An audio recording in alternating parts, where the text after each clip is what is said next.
দক্ষিণী নায়ক নায়িকাদের রাজনীতির সর্বেসর্বা হয়ে ওঠার ইতিহাস রয়েছে।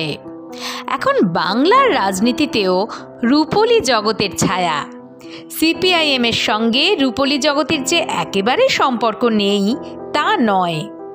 বিভিন্ন সময় টলিউড তথা সাংস্কৃতিক জগতের মানুষজন সিপিআইএমের ভোট প্রার্থীও হয়েছেন। তবে বিশাল মাপের ফিল্মি তারকাকে এনে সিপিআইএমের অনুষ্ঠান সচরাচর দেখা যায় না। মাদুরাইয়ে আসন্ন পার্টি কংগ্রেসে সেই বিরল ঘটনাই সম্ভবত ঘটতে চলেছে।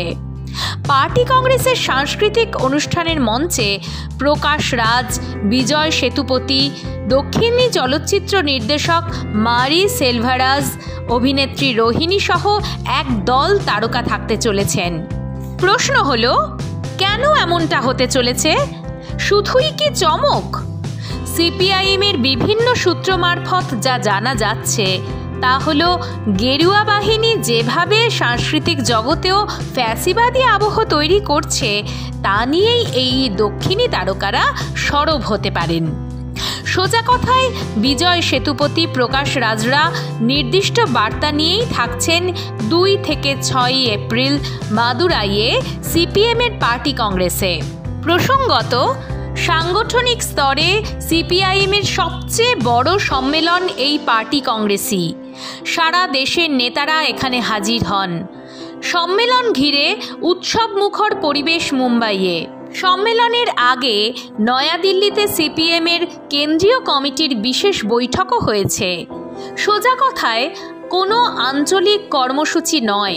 মাদুরাই পার্টি কংগ্রেসের কেন্দ্রে বিজেপি সরকারের বিরুদ্ধে রাজনৈতিক লড়াই নিয়েই আসল আলোচনা হবে বলে মনে করা হয়েছে। সেই জন্যই সাংস্কৃতিক মঞ্চকে গেরুয়া শিবিরের বিরুদ্ধে ব্যবহার করতে চাইছে সিপিএম। তাই পার্টি কংগ্রেসে আগামী 4 ও 5 এপ্রিল পরপর 2 দিন 2টি সাংস্কৃতিক অনুষ্ঠানে উপস্থিত থাকছেন বিজয় সেতুপতি, প্রকাশ রাজের মতো তারকারা। বিজয় সেতুপতি 4 তারিখ সন্ধ্যায় পার্টি কংগ্রেস উপলক্ষে সাংস্কৃতিক অনুষ্ঠানে থাকবেন। ভাষণ দেওয়ার পাশাপাশি পারফর্মও করবেন তিনি।